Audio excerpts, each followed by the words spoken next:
El primer paso que dan los pueblos para ser sabios es proporcionarse grandes bibliotecas. Bienvenidas y bienvenidos a La Proclama, un espacio para dialogar, descubrir, compartir y crear desde el conocimiento, la historia y la cultura. Somos el saber que se transforma en conversación. Desde la Biblioteca Nacional, la memoria colectiva de nuestra nación, te invitamos a escuchar a los protagonistas que nos cuentan el presente y el pasado con una mirada única. Esto es La Proclama en Radio UNIAC, con María José Cuello y Juan Pablo Rojas.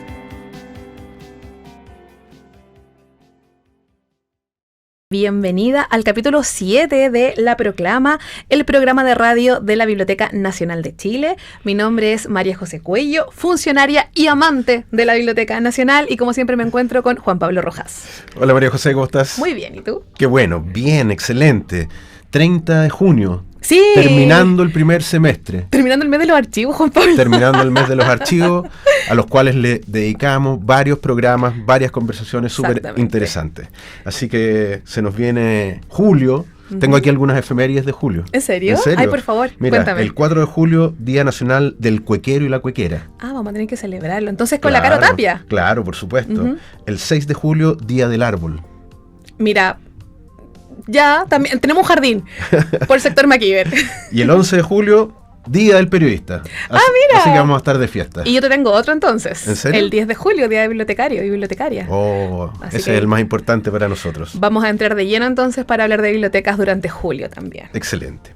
Oye, María José, los que trabajamos en la Biblioteca Nacional, los que la visitan, los que la quieren, todos somos amantes de los libros. Vamos a hablar entonces hoy día de libros. Va a ser uno de nuestros temas principales. Exactamente. Pero además otra cosa que le gusta mucho a quienes nos visitan en la Biblioteca Nacional es nuestro edificio. Y ya hemos mencionado en otros capítulos de La Proclama que esta joya arquitectónica en pleno centro de Santiago está cumpliendo este año 2025 100 años. Así que vamos a profundizar también sobre eso con uno de nuestros invitados. Déjame contarte que el Fondo de Cultura Económica es una institución editorial del Estado mexicano que edita, produce, comercializa y promueve obras de la cultura iberoamericana y universal.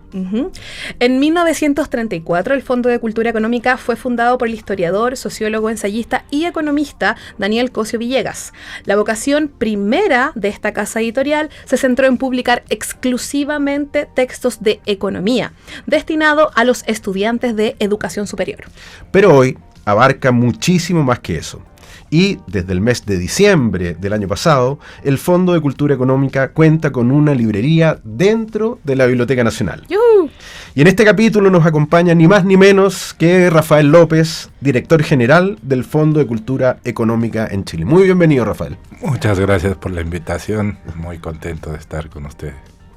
Muy bienvenido, Rafael. Tenemos tantas preguntas para ti porque tenemos muchas ganas de saber por qué al Fondo de Cultura Económica le interesó tener una librería dentro de la Biblioteca Nacional de Chile. Mira, como siempre pasa una parte circunstancial y otra parte lógica, digamos.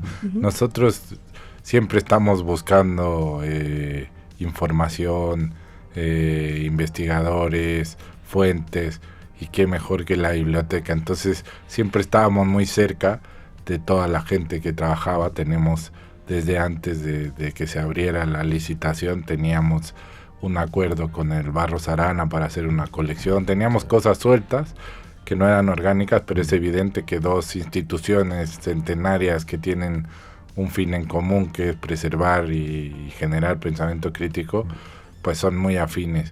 Y cuando se abrió la oportunidad, nosotros teníamos hace tiempo ganas de tener una librería en un espacio concurrido, más allá de que tenemos uno ahí en Bulnes, y se dio la oportunidad.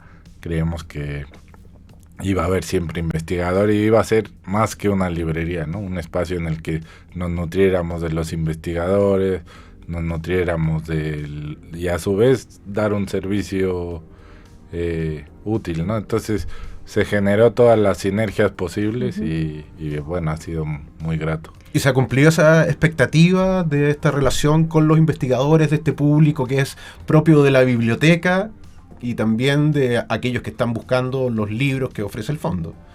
La verdad que sí, o sea, hay una amplia, sería como una amplia gama de personas que cohabitan ahí, Sí. que son nuestro público, ¿no? Ujú. Obviamente todo proyecto de librería tarda en madurar, tiene un tiempo de maduración en que se conozca, pero cuando hay eventos o cuando hay sinergias, el resultado es increíble, Sí. ¿no? Y la idea es más, ¿no?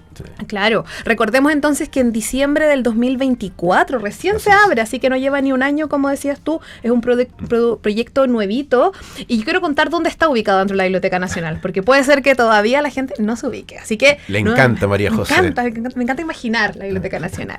Si uno entra entonces por la calle Alameda, cruza entonces el primer hall, luego la exposición o la sala Marta Cruz Coque, Así es. luego la cafetería y luego entonces está hacia la salida de la calle Moneda, la librería. Mano izquierda. Mano izquierda, porque la mano derecha está la sala América. Así es. Rafael, ustedes tienen otras librerías en Santiago, en otras ciudades de Chile, cada una de ellas tiene el nombre de un escritor o de un personaje relevante de la historia cultural de Chile. La de la Biblioteca Nacional es Amanda Labarca. ¿Por qué?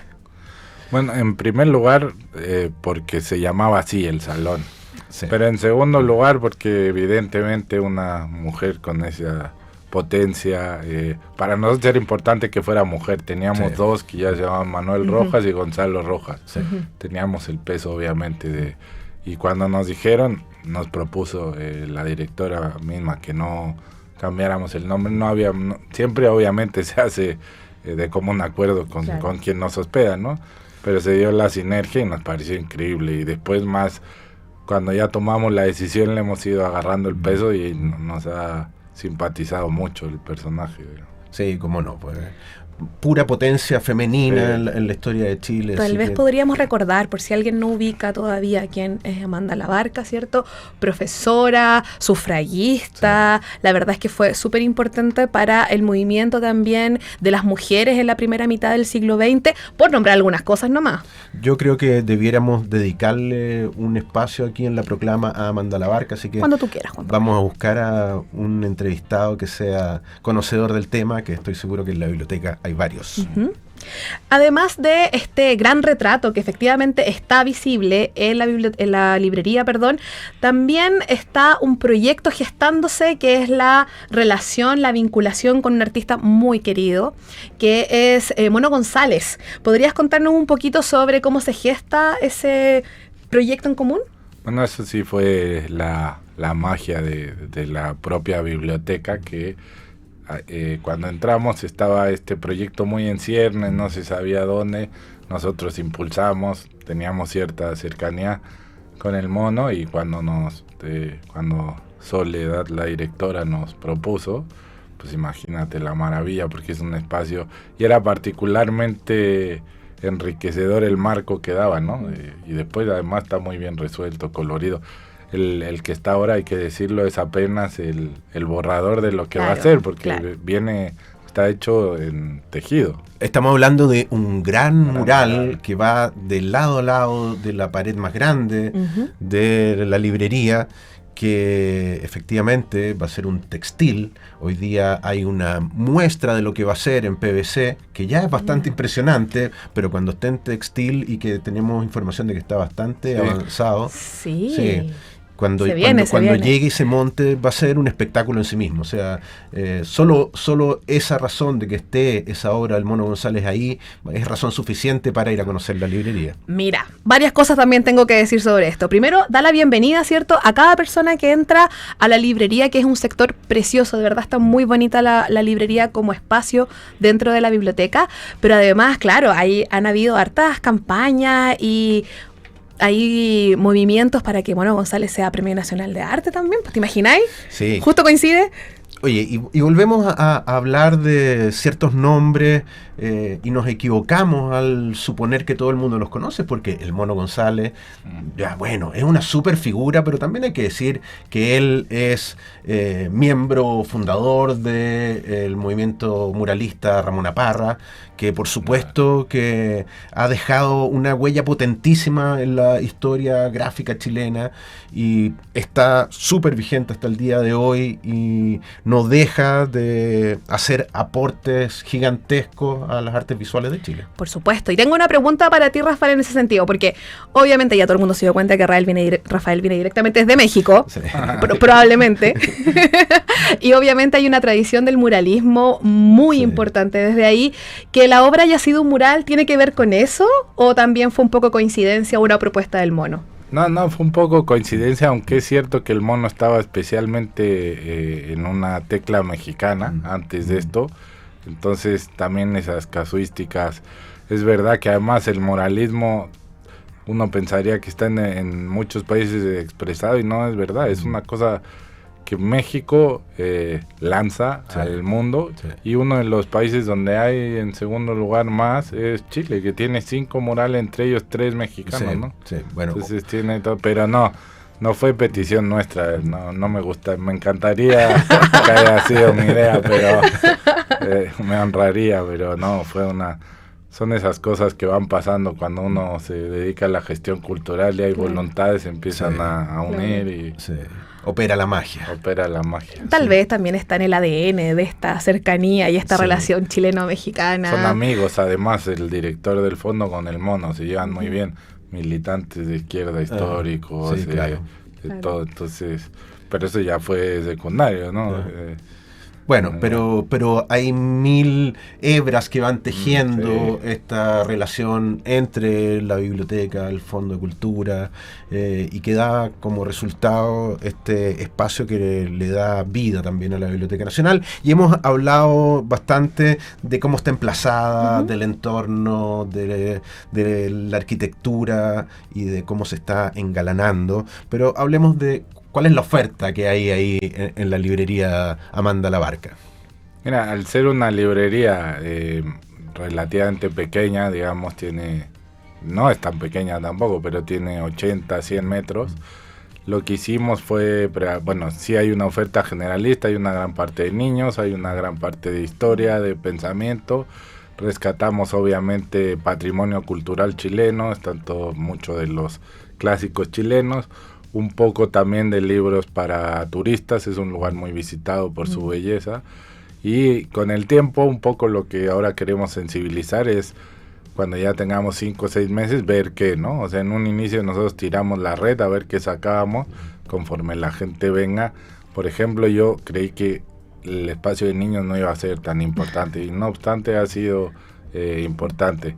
Los libros, al principio no partimos pensando que se iban a llamar tantos Gabrielas Mistrales y Nerudas, y realmente es una de las... Y por ejemplo, otras cosas que nosotros pensamos como filosofía, bueno, no.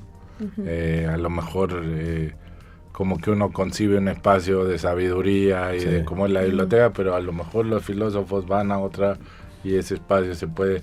Queremos hacer ejercicios, historia muy bien, sí. Claro. Entonces, eso, merchandising...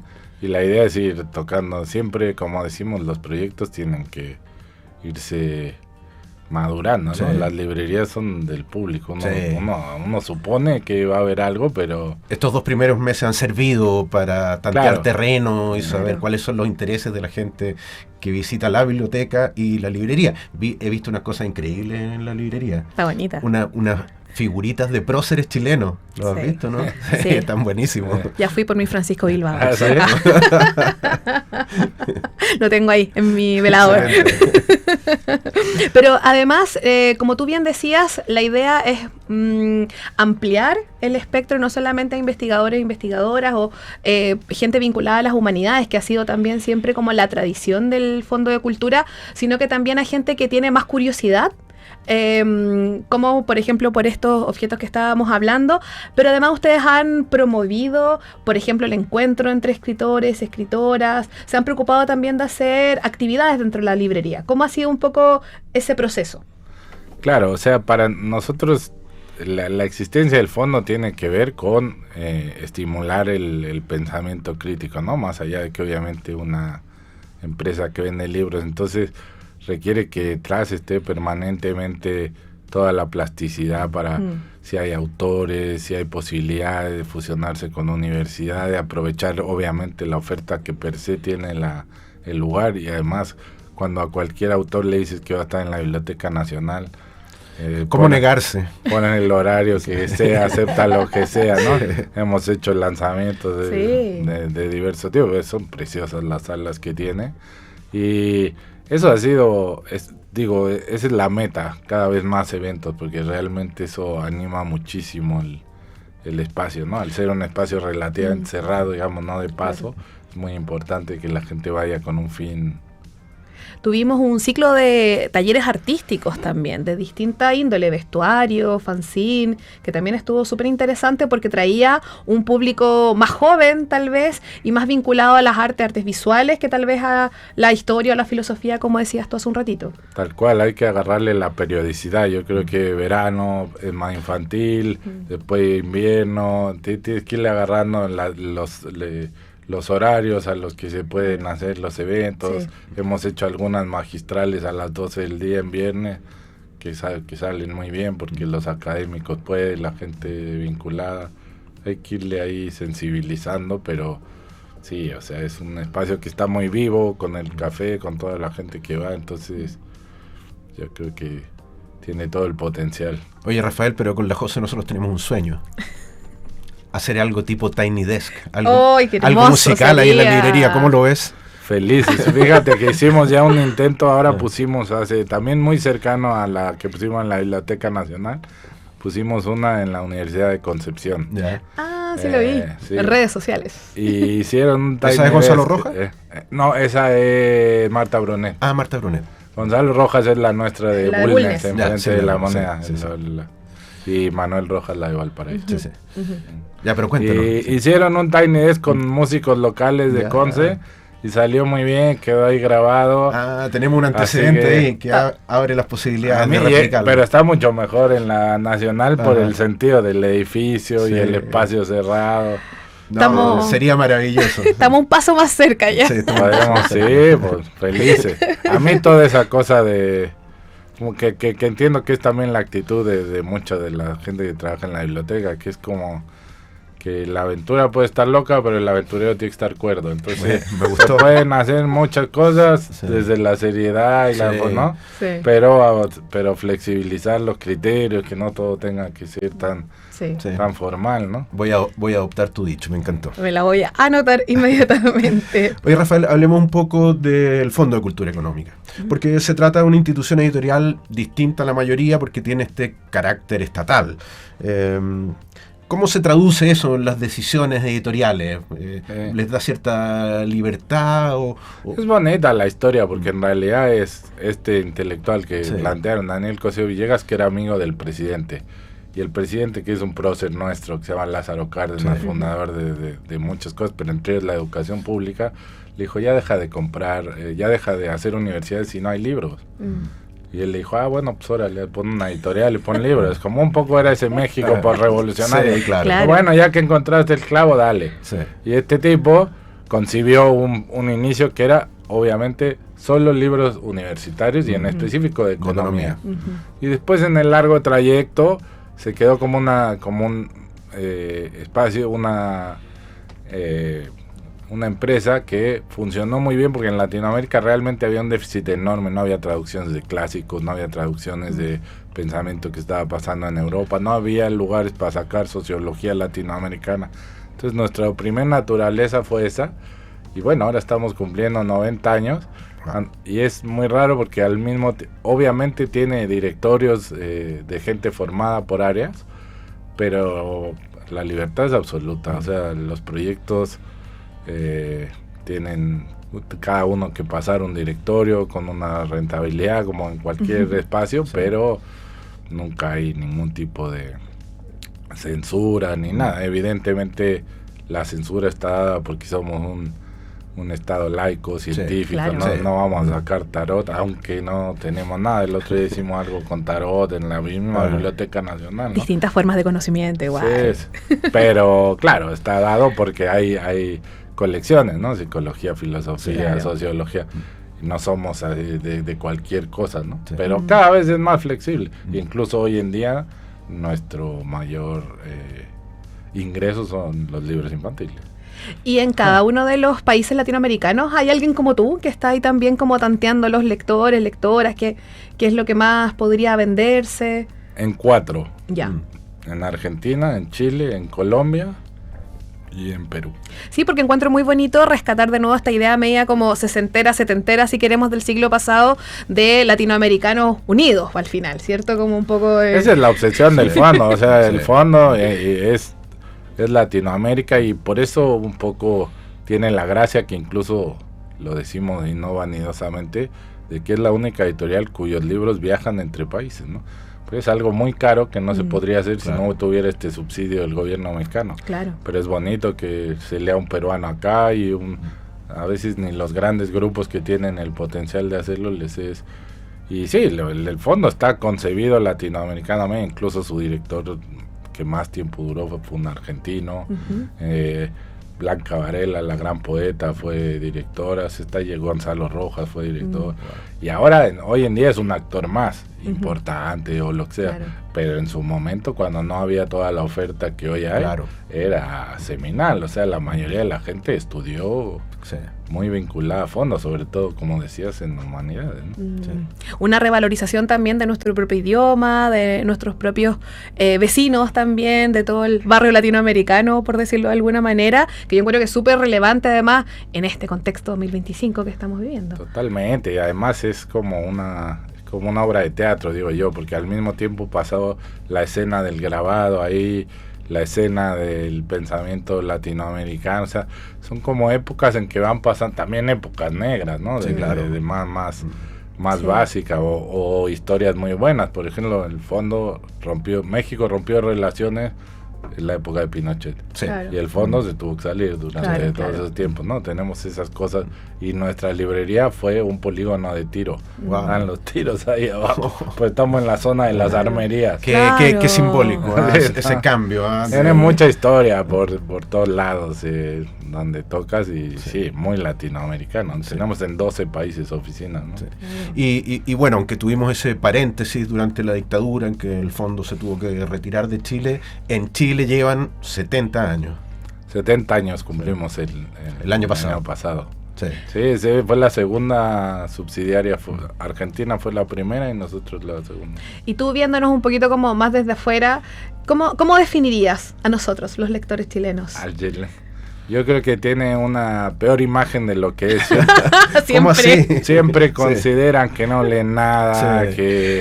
que no hay cultura, y es un país digamos de grado de desarrollo medio, pero se lee bastante, se compra bastante. Hay un estado que a lo mejor no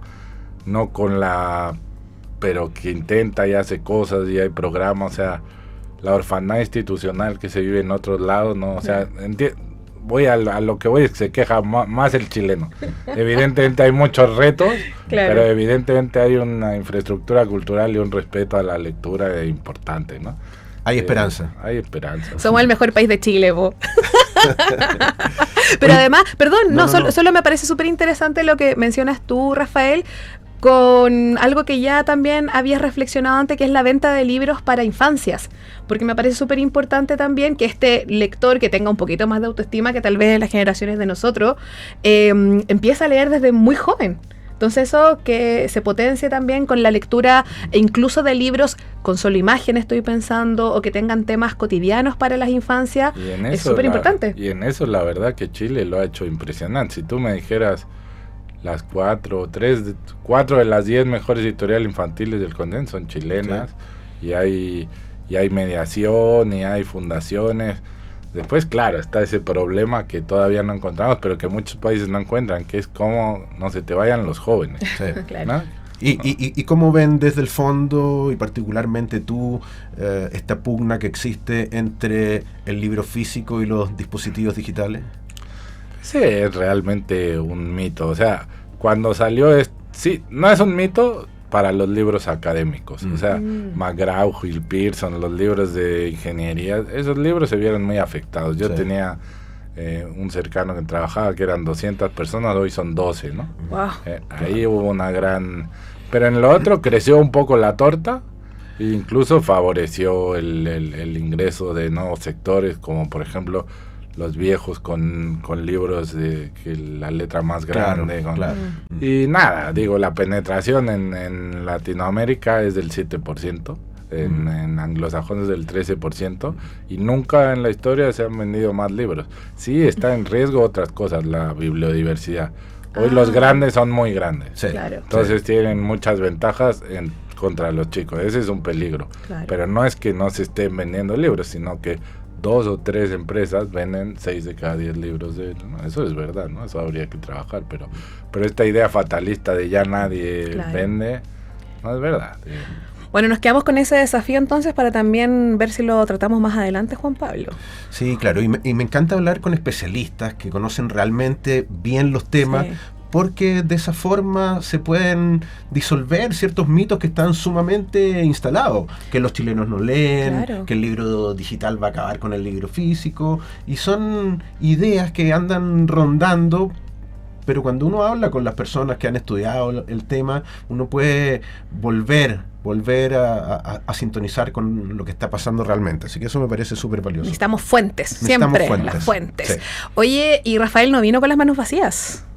Nos trajo esto, ¡qué maravilla! Cuéntanos, Rafael, ¿qué es esto? Les traje porque El arte de Pepo, que es un libro que sacamos recientemente y que tiene mucho que ver con la Biblioteca Nacional. El autor es un prócer, es el director, no me sé el cargo exacto, pero el jefe del área de la gráfica chilena, el archivo chilena, de la gráfica chilena. Y el diseñador es Felipe, que es también el diseñador de Ediciones Biblioteca Nacional. Y es un libro bellísimo, es la historia no cultural, gráfica de Pepo con una biografía. Entonces empieza con un estudio crítico muy bueno de Claudio, y después viene el desarrollo de Pepo, ¿no? Como caricaturista en los distintos espacios, y va acompañando la biografía con el arte.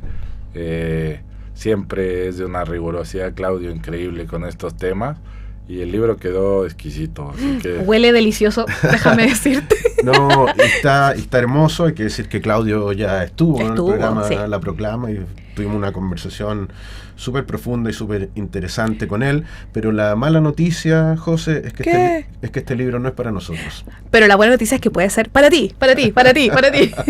Sí, lo vamos a sortear, este libro, entre toda la gente que nos escucha.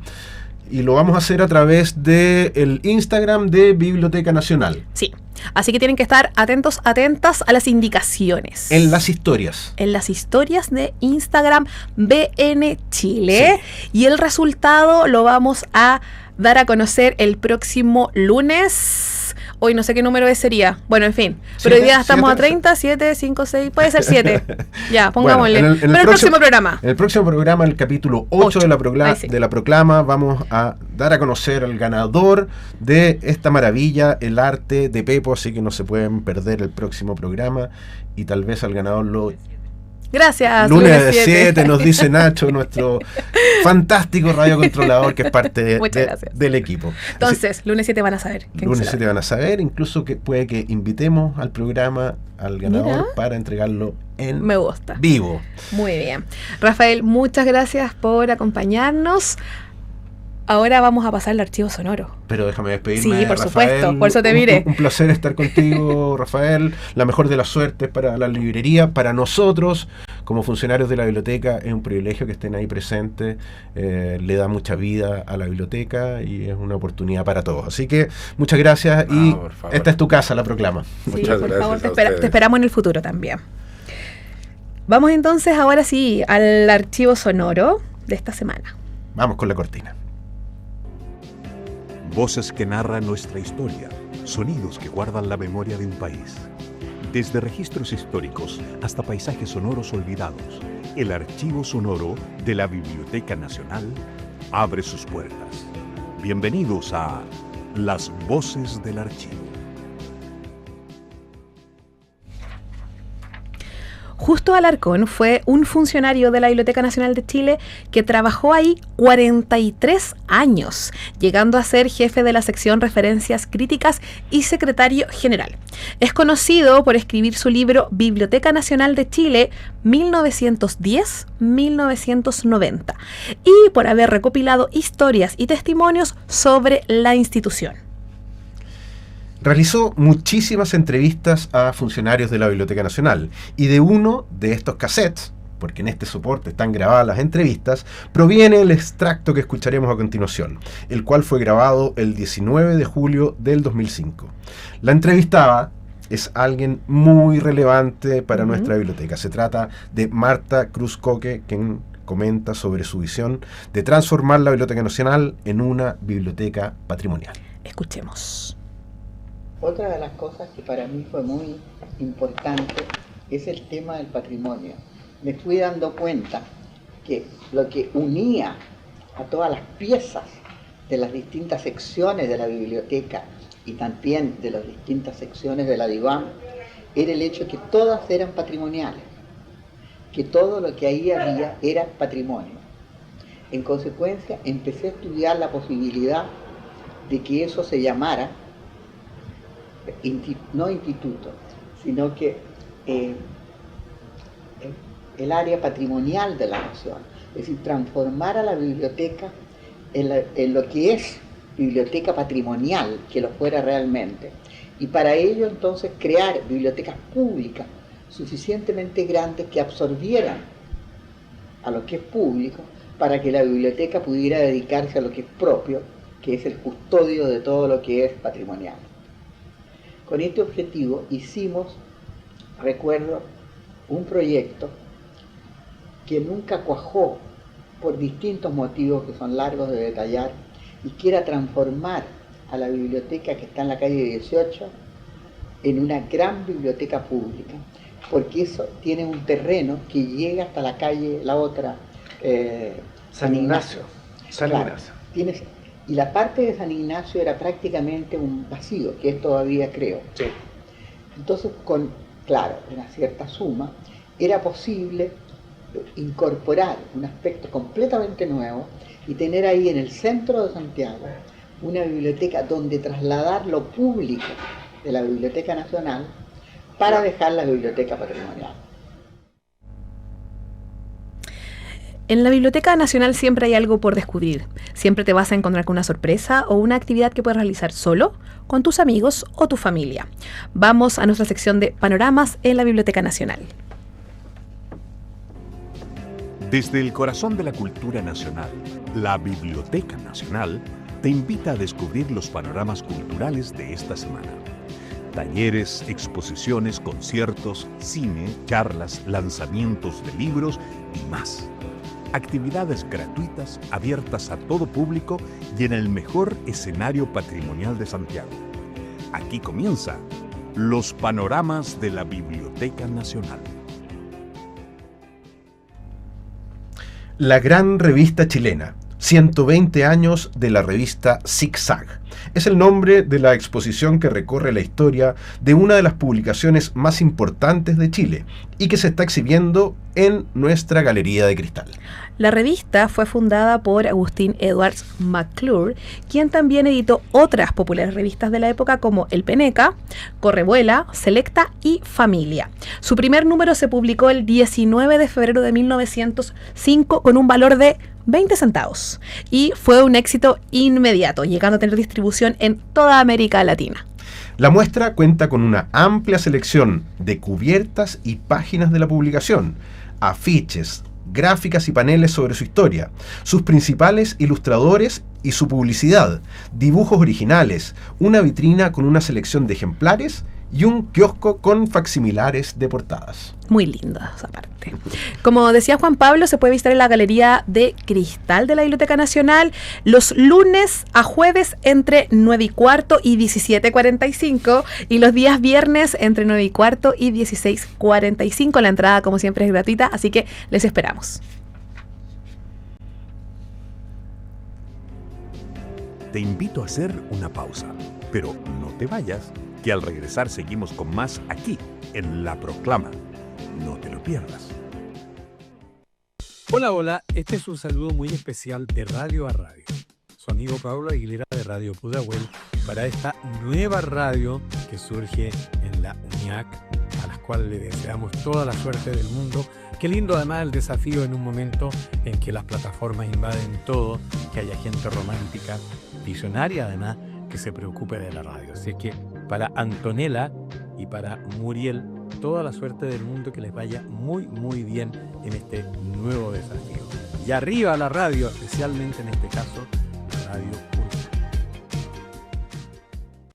Hola, mi nombre es Matías, soy estudiante de cuarto año de traducción e interpretación bilingüe, y una de las cosas que más me gusta de la Universidad de UNIAC es la diversidad de tanto estudiantil y el apoyo que hay de los profesores. En cuanto a eso, tenemos muchos compañeros de diversos lugares, de diversas comunidades, y todos son muy bien recibidos y todos tienen el apoyo correspondiente, y eso es una de las cosas que más me gusta de nuestra universidad. Radio UNIAC. Aquí suenan quienes piensan, sienten y hacen cultura. Ya estamos de vuelta aquí en La Proclama. Seguimos explorando nuevas voces, ideas y perspectivas desde la Biblioteca Nacional. Quédense con nosotros. No nos vamos a cansar de decir que el emblemático edificio de la Biblioteca Nacional, este 2025, cumple 100 años. Este aniversario tan significativo se ha abordado de distintas maneras. Por ejemplo, en nuestra sala Premios Nobel se puede ver la exposición fotográfica El Palacio de los Libros, historia visual de la construcción del edificio de la Biblioteca Nacional. Se trata de una muestra fotográfica cuyas imágenes pertenecen al archivo fotográfico del Ministerio de Obras Públicas, y a través de ellas es posible recorrer la historia de la construcción de la Biblioteca Nacional de Chile con imágenes del antiguo convento de la Orden de las Hermanas de Santa Clara, de la demolición también del convento, el levantamiento del nuevo edificio, por supuesto, y del impacto urbano que esto tuvo. Otra iniciativa relacionada con este hito histórico es el proyecto de investigación titulado La construcción del actual edificio de la Biblioteca Nacional de Chile como símbolo cultural. Análisis de la prensa escrita 1910-1925, realizado por nuestro segundo invitado de hoy. Antes de revelar su nombre, les voy a contar que hoy nos acompaña el licenciado en Historia de la Pontificia Universidad Católica de Chile, diplomado además en Gestión de Bibliotecas Públicas de la Universidad Alberto Hurtado, bibliotecólogo, por si esto no bastara, de la Universidad Bolivariana de Chile, magíster en Bibliotecología e Información de la Universidad de Playa Ancha, y al final, diplomado en Escritura Narrativa de No Ficción de la Universidad Alberto Hurtado. Antonio Guerrero, ¿cómo Bravo. estás? Hola, muchas gracias. Oye, pero tremendo currículum de Antonio, Sí. pero déjame decirte que eso no es lo más importante. Imagínate. Lo más importante es que Antonio es uno de los grandes profesionales que trabaja en nuestra sección de periódicos y microformatos, y por lo tanto es un lujo que sea parte de nuestro equipo, y un lujo y un honor tenerlo hoy en La Proclama. Ya les habíamos contado también que la idea era ir conociendo de a poquito cada uno de los archivos, colecciones, secciones de la Biblioteca Nacional, y que ya estamos profundizando porque ya estuvo Paulina Olivo, la jefa de la sección periódico, pero ahora nos convoca un tema específico, que es este proyecto FIPE que hizo Antonio. exactamente. Y vamos a partir justamente con esa pregunta, Antonio. ¿Cómo nace la idea de realizar este proyecto que, como bien comentábamos antes, se investiga desde la prensa de la época, y el objeto de estudio es la construcción del edificio de la Biblioteca Nacional? Hola, primero que nada quisiera saludarlos y me agradeció la invitación Juan Pablo, María José, así que para mí es un honor estar aquí. El honor es nuestro. Sí. Muchas gracias. Mira, en cuanto a tu pregunta, te puedo contar que yo desde hace años que me dedico a investigar lo que es el fenómeno del proceso de modernización de la ciudad de Santiago, principalmente lo que a principios del siglo XX. Uh-huh. Entonces, bajo ese contexto, llega el año 2025 y bueno, sabemos todos que se cumplen los 100 años de la apertura del edificio de la Biblioteca Nacional. En ese sentido, a mí me nace la interrogante de que, bueno, ¿cómo se habrá hecho este proceso de la construcción del edificio. Sabemos que la primera piedra se puso en 1913 y se termina entregando más de una década después. Wow, sí. Así. Fue un proceso largo. Fue un proceso largo. Entonces, eso quise saber, bueno, cómo lo habrá vivido en ese momento, digamos, la propia sociedad del siglo XX. Claro. Resolviendo ciclas con María José, ¿qué es lo que es FAIP? Bien, porque hemos hablado de un proyecto FAIP, Sí. pero ¿qué significa FAIP? FAIP. Y más allá de qué es la sigla, ¿qué es un proyecto FAIP? Bueno, los proyectos FAIP son fondos para la investigación patrimonial, ¿ya? Fondos de apoyo a la investigación patrimonial. Estos fondos son exclusivamente para los funcionarios del Servicio Nacional del Patrimonio. Entonces, son unos fondos que nos permiten a nosotros como funcionarios poder optar a través de nuestros proyectos para obtener recursos y, lo que más importante, tiempo para poder investigar. Así que en ese sentido los proyectos FAIP son fundamentales para que nosotros los funcionarios podamos no solamente tener este acceso, sino que poder crear también conocimiento y conocer nuestras colecciones. Es que nos pasa un montón que vemos tantas cosas súper interesantes, muy atractivas y que dan ganas de investigar. ¿Y a qué hora? ¿Por qué minuto? Exactamente. Es que Antonio dio en el clavo. Tiempo. Uf. Tiempo es el bien más preciado. Y hablando de tiempo, cuéntanos, ¿cuánto tiempo tuviste que dedicarle a este proyecto? Mira, este proyecto lo postulé el año 2024 para tener los resultados este año. Y bueno, fue francamente fantástico haber hecho esta investigación. Me permitió tener, yo trabajo en la sección periódico desde el año 2005. Wow. ¿Ya? Así, 20 años. 20 años. Coinciden varias fechas. Sí. Estamos celebrando también los 20 años de Antonio Guerrero. Con esta investigación. Muy bien. Sí. Es para mí algo maravilloso porque tengo acceso, digamos, a las bóvedas donde se guardan todos los periódicos si alguna vez tenemos la oportunidad de conocerlo. Y ahí tengo acceso, digamos, a la prensa y fui seleccionando los títulos a investigar. Seleccioné los principales periódicos de la época, como fue el Mercurio, el Diario Ilustrado, Las Últimas Noticias, y posteriormente en el año 1917 cuando aparece La Nación. Ya, esos periódicos eran principalmente los que tenían más, digamos, salida, por decirlo de algún modo, los que tenían mayor cobertura sobre la población. Entonces, es importante, quería saber cómo los periódicos, porque los periódicos no solamente transmiten información, sino que a su vez también van construyendo una realidad. Entonces, eso, por ahí me enfoqué en esos diarios. Ahora, empecé a revisar por uno, ya, Mercurio, por ejemplo. Fui seleccionando notas. Ya, espérate, pero uno se imagina al investigador en estos salones con diarios empastados, volúmenes que prácticamente inundan la habitación. Y lo que tú tienes que hacer es, efectivamente, página por página, ir viendo artículo a artículo, a ver si se refieren al tema que a ti te interesa. ¿Así se investiga? Exactamente. Pero más o menos tienes que tener un rango de fechas, porque si esto fue alrededor de 1913, no vamos a estar revisando 1900, o igual sí. Efectivamente, uno tiene que poner rango de fecha. Sí. Y por eso escogí 1910, que coincide con el centenario de la República de Chile. La República de Chile. Y ahí se está ideando un nuevo Chile desde el punto de vista urbano o un nuevo Santiago, digamos. Exactamente. Sí. Y ahí es donde entra la Biblioteca Nacional. Y extenderme hasta el año 1925. Sí. Que es la fecha que sabemos que se abre. Efectivamente. Sí. Oye, pero déjame detenerme en algo súper importante que ustedes dos han mencionado, porque le sirve a la gente que nos visita, porque hay muchas personas que tienen la idea de, y Antonio lo sabe mejor que nada, de encontrar algún tema en la prensa y llega a nuestra sección periódico, pero no ha pensado previamente cuál es el rango de fecha en que tiene que investigar. Entonces, como un consejo, decirle a la gente que antes de ir a nuestra sección periódico, haga esa reflexión de cuál es el margen de fechas entre los que tiene que investigar, porque así facilita mucho su pedido. ¿Sí o no, Antonio? ¿Estoy en lo correcto? Correcto. Algunas personas creen que llegar a la sección periódico y buscar noticias es como googlear, que van a escribir y le van a aparecer Qué todas las mal noticias. acostumbrados estamos. Sí, la tecnología, bueno... Sí, entonces efectivamente, para hacer este trabajo tuve que hojear hoja por hoja, hoja por hoja.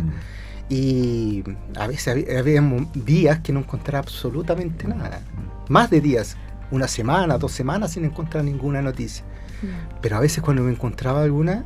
Era como encontrar un tesoro. Sí, tenía que... me daba una vuelta y encontraba genial. Es lindo eso del trabajo de investigar, cuando por fin encuentra un hilito para tirar por ahí. Y eso sigue impulsando para seguir. Claro. Sí, pero claro, ocurre esto que a veces uno se frustra porque pasa meses y no hay ninguna noticia relacionada con lo que uno está buscando y uno se desanima un poco. Pero al ver tu proyecto ya terminado, da la impresión de que la prensa de la época sí le puso bastante atención a este proceso que fue la construcción de nuestro edificio de la Biblioteca Nacional, porque hay artículos, hay editoriales que se refieren al tema y bastantes fotografías también. Así es, efectivamente la prensa siguió desde un principio lo que fue este proceso de construcción de la Biblioteca Nacional hasta lo que es el final. Comenzando, por ejemplo, denunciando, por ejemplo, las malas condiciones que estaba la Biblioteca Nacional en los tribunales de justicia. Porque no olvidemos que la Biblioteca Nacional, antes de este nuevo edificio, estuvo en 4 sedes distintas, ¿ya? Entonces, en los tribunales de justicia, donde fue su última sede, eran condiciones bien precarias. Era muy urgente tener un nuevo edificio. Y sobre todo estamos hablando de medidas de conservación, ¿no? Estaban como expuestos a desastres como inundaciones, lluvia, incendios, derrumbes. Un deterioro en general, porque también las condiciones de temperatura, de humedad, no eran las óptimas. Sí. El propio director, Carlos Silva Cruz, denunciaba en la prensa, decía, teníamos 130.000 volúmenes y actualmente nos siguen llegando cajas de libros y no tenemos dónde guardar las cosas. Yo quiero hablar de esa persona, porque después de leer tu artículo completo, soy fan de Carlos Silva Cruz. También. Sí, cuéntanos un poquito más sobre él, porque como tú bien decías, fue bien demandante. O sea, decía, a ver, estamos en una Biblioteca Nacional de Chile, ¿y dónde está este respeto al patrimonio, bueno, a todo lo que estamos custodiando como biblioteca, a la memoria? Cuéntanos un poquito más sobre él y el rol que tuvo y cómo se veía en la prensa. Sin duda que el rol de Carlos Silva Cruz fue fundamental para instaurar lo que fue la Biblioteca Nacional y la proyección que se le dio posteriormente. Vamos a decir que al principio los periódicos, algunos decían, construyamos la biblioteca, ¿para qué no hacemos problemas? Cuando había que instalar los tribunales de justicia. Llevemos la biblioteca, repartámosla en salas por ahí. Dejémosla donde sea. Sí, unos libros por aquí, otros libros por allá. ¿Para qué vamos a hacer un edificio nuevo? No, el director fue fundamental porque él perteneció al Ministerio de Educación de ese tiempo. Entonces él tenía cercanía con el mundo político. Y él dijo, no, la Biblioteca Nacional no puede, una sociedad se ve reflejada en su crecimiento, en su desarrollo a través de su biblioteca. Las bibliotecas son el centro vivo cultural de una nación. Y eso fue fundamental para establecer una visión sobre lo que debería representar la Biblioteca Nacional de Chile en Santiago. Perdona, pero esta forma visionaria de abordar estos temas me recuerda el audio que acabamos de escuchar de Marta Cruzcoque, una de la primera directora mujer de la Biblioteca Nacional. Sí, de la DIVAM y de la Biblioteca Nacional. Dirección de Bibliotecas, Archivos y Museos. Ahí, ¿verdad? Que en paz descanse.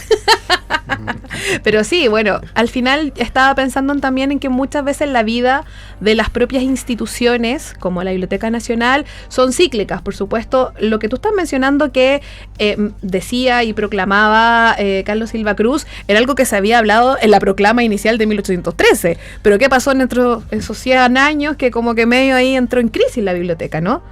Exactamente. Bueno, eso lo mismo lo decía la prensa. Los padres de la patria, la Junta con José Miguel Carrera, no solamente pensaron en la independencia de Chile como una liberación política, sí, sino que también pensaron en su liberación espiritual, decían. ¿A través cómo? A través de la creación de la Biblioteca Nacional. Porque no olvidemos que la corona española en su momento siempre puso restricciones a la circulación libre de libros. Entonces, contar con una biblioteca que fuera de acceso público era una forma de liberar las conciencias de los nuevos ciudadanos. Mira, yo acá tengo de hecho una cita que proviene de tu propio artículo del Mercurio y que habla de cómo el Ministerio de Instrucción Pública, Fanor Paredes, dice: las bibliotecas deben tener sus puertas abiertas de par en par para el pueblo, que es su dueño. Deben concurrir a ella los niños, los obreros, los intelectuales. Así la luz de sus volúmenes se derramará ampliamente por todas partes. Así sea. Qué hermoso, María José. Qué visionario. Qué visionario. Qué rupturista. Sí. Y siguen siendo los principios que nos animan. Y nosotros damos nuestro mejor esfuerzo para estar a la altura de lo que se pidió de la Biblioteca Nacional desde su creación. Efectivamente. Carlos Silva Cruz fue tan fundamental en todo este proceso que otras voces decían que había que construir el edificio en el Parque Forestal. Había varias ideas de cómo resolver esta encrucijada tan urgente, y fue el propio Carlos Silva Cruz el que consiguió unos fondos para poder comprar el monasterio de las Monjas Claras. Así es. Se pensaba, por ejemplo, también hacerlo en el Mercado Central. Mira. Sí, el Mercado Central. Qué rico, ahí al lado de la cocinería. Caldillo Congrio. Eso porque estaba cerca de la estación Mapocho. Claro. Entonces implicaba que la gente, siempre se pensaba en los turistas, que se iban a bajar y iban a ver, digamos, una biblioteca cerca también. Es como modernizar ese sector también. También se pensó en el Hospital San Juan de Dios. Sí. Sí, construirlo ahí. Claro, el problema que había es que si se hacía en el Mercado Central o se hacía en el hospital, también habría que construir un hospital y otro mercado central. Claro. Entonces, que reemplazar. Claro. Era vestir un santo desvistiendo otro. Exactamente. Oye, pero lo que dice Antonio me hace recordar muchísimo lo que hablábamos hace 2 segundos con Rafael López, quien nos contaba también que, por ejemplo, en la actual librería del Fondo de Cultura, que está en la Biblioteca Nacional, se vendían libros de Gabriela Mistral y Pablo Neruda, y que también obviamente había mucho turista que compraba estos libros como un recuerdo de la cultura que estaba conociendo. Entonces, al final, lo que tú estás mencionando, la estación Mapocho, es lo mismo. Sí, pero por supuesto. El comportamiento es muy similar al final. Sí. Antonio, una de las conclusiones de tu trabajo es que la prensa de la época reflejó las tensiones entre tradición y modernidad. ¿Cómo se manifestaban esas tensiones en la época? Mira, yo encontré algunos artículos de 1905 en adelante que francamente me dieron ganas de, no sé, decía una persona, traslademos la biblioteca a las poblaciones. Total, que tomen un tranvía, una locomoción que los lleve a esa biblioteca, porque la gente que solamente tiene tiempo va a leer novelas. Esa era la concepción que algunas voces tenían. Mientras tanto, estamos hablando de la otra visión, esa visión que ve a la biblioteca como un punto de encuentro de acceso a la cultura y democratizar el conocimiento e ilustrar a la población. Por eso es muy significativo que una de las primeras salas que se abre es la sala precisamente para los niños. Así es. La sala infantil. Sí, no solamente estaba la sala infantil, que obviamente vamos a profundizar más también cuando la abramos prontamente. La reabramos. Este año prontamente. Vamos a abrir nuevamente la sala infantil. Pero me interesa tomar esa idea que tú comentabas, Antonio, porque se aprovechó también esta revisión del primer centenario de la biblioteca hacia 1913, según lo que tú también contabas en tu artículo, para pensar cuestiones que pueden sonar súper contemporáneas, como la sala infantil, una sala para investigadores, exclusivamente para investigadores e investigadoras, una sala para la mujer también, para los obreros, o sea, toda la cuestión como desde una perspectiva más social. De ahí volvemos al tema del director que tenía Carlos Silva Cruz. Exactamente. Él pensaba en todo. Creó, a partir de 1912, creó los diferentes departamentos que hoy están vigentes. Por ejemplo, catalogación, ¿ya?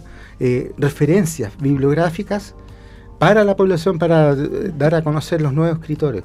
Pensó también en una sala de conferencias. Claro. En hacer exposiciones, o sea, incluso en ya crear una sala de cinematografía nacional. Y conciertos también.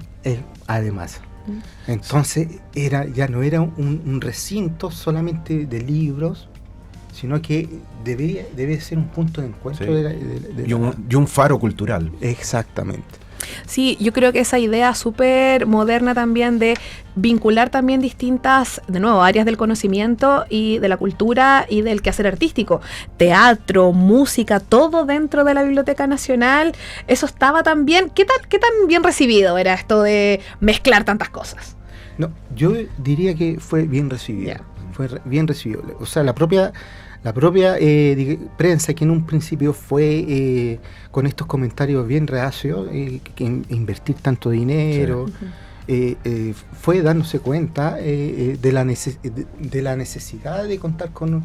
Si una de las cosas que querían transformar a Santiago en una ciudad moderna, debía ser reflejo igual, por ejemplo, a lo que sucedía en países europeos, que las bibliotecas ocupaban un lugar central.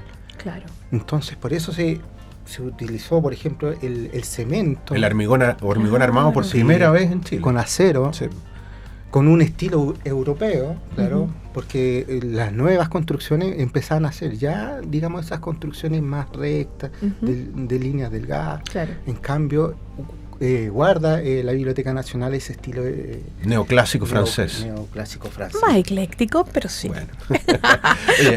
Yo sé que el tiempo vuela, pero antes de despedir a Antonio, no puedo dejar de preguntarle, un hombre con tantos títulos, con un currículum tan impresionante, con tantos intereses, ¿ya estás pensando en un nuevo proyecto?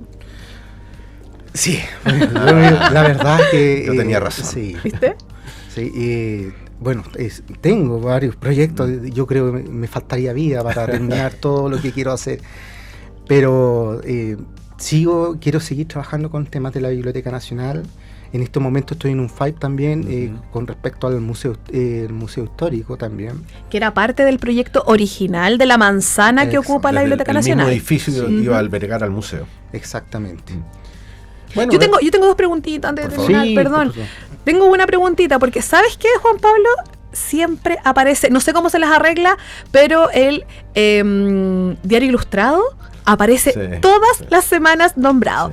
Y quería preguntarte, ¿cuál de estos periódicos que circulaban en la época aparece más mencionada la biblioteca, o dónde se discutía más el asunto de la Biblioteca Nacional? Donde encontré más información fue en el Mercurio. Ya. En el Mercurio. Hace un seguimiento constante de las conferencias, pero eso después lo bueno es que el Diario Ilustrado también se pone, digamos, a la misma altura con el Mercurio. Y empieza, de hecho aparece una entrevista a su director, Carlos Silva Cruz, y quien señala que dice, a partir de ahora vamos a comenzar a dar toda la información con respecto a la Biblioteca Nacional, de las conferencias, de las reuniones que se hacían, por ejemplo, de la Escuela de Historia y Geografía, que ya se había instalado ahí, así que sí, después se va emparejando. El Diario Ilustrado es un diario muy interesante, me dieron las noticias más eran menos, pero eran más ricas. Mira, más contundente. Sí, trataban con mayor profundidad los temas. Claro. Y hay otra cosa que, hablando como de estos descubrimientos que uno hace mientras investiga, se había hecho mención de que esta primera piedra que se puso en 1913 tenía en su interior un tubo. ¿Dónde está esa piedra? Buena pregunta, ¿cierto? Yo creo que eso, se dice que fue instalado en el centro del patio del convento. ¿Ya? Antes que hacer la construcción, se cavó con profundidad, se hizo esta piedra de vidrio y se lacró con cemento. Ajá. Y se introdujo ahí. Y eso es muy importante porque reflejaba la visión que se tenía sobre ese edificio, que no iba a ser algo del momento. Algo temporal. Algo temporal. No vas a poder ir a buscar la primera piedra, María José. Voy a ir ahí como con un... No sé con qué herramienta ni siquiera. Bueno. Ahora sí. Sí. Como Antonio tiene muchos proyectos por delante, se asegura su presencia en la proclama una y otra vez. Gracias, Antonio, por acompañarnos. Muchas gracias. No puedo dejar de saludar, primero a mi familia, por supuesto, que han sido súper pacientes, porque yo soy un apasionado, de verdad. Llego a la casa a veces y estoy revisando documentos. Claro. Paciencia con Antonio, paciencia. Sí, mi familia. Y por supuesto al gran equipo de periódicos, que es muy grato trabajar ahí. Qué bueno. Somos un gran equipo. Sí, nos conocemos. Atendemos mucha gente y eso nos apoyamos unos con otros. Sí, así los conocemos y nos caen todos bien. Sí, además de eso, yo siempre recomiendo también la muy cuidada intervención que hacen para los días del patrimonio. Así que no solamente pueden ir a verlos todos los días para buscar material, sino que también ese día del Día del Patrimonio pueden felicitarlos a cada uno y a cada una ahí presencialmente. Antonio, muchas gracias. Muchas gracias, Pablo. Muchas gracias, María José. Muchas gracias, Antonio. Muchas gracias a todos. Quédate en todo caso a escuchar con nosotros nuestro archivo sonoro de la palabra. El archivo de la palabra. Muy bien. Palabras que resisten al olvido. Voces que cruzan el tiempo y nos siguen hablando. Poetas, pensadores, artistas y políticos se reúnen en el archivo de la palabra de la Biblioteca Nacional, invitándonos a escuchar y recordar. Bienvenidas y bienvenidos a El Archivo de la Palabra. Dado que estábamos conversando justamente del rol de la prensa, los periódicos, por supuesto, este archivo sonoro está dedicado también al rol del periodismo. Vamos a escuchar un extracto de una conferencia dictada por Alex Varela Caballero, destacado abogado, periodista, redactor, cronista y profesor de Derecho Administrativo de la Universidad de Chile en Valparaíso, quien recibió el Premio Nacional de Periodismo en 1958, mención redacción. Publicó artículos en el diario El Mercurio de Valparaíso y que además están recopilados en el libro Crónicas de Alex Varela. Muchos de estos textos, crónicas, artículos de prensa también están disponibles en la Biblioteca Nacional Digital. El siguiente audio fue grabado en 1969 en la Biblioteca Santiago Severín o Biblioteca Pública número 1. Santiago Severín es la primera biblioteca pública de la ciudad de Valparaíso y la segunda más antigua de Chile, luego de la Biblioteca Nacional. Ahí, pasito a pasito de la descentralización.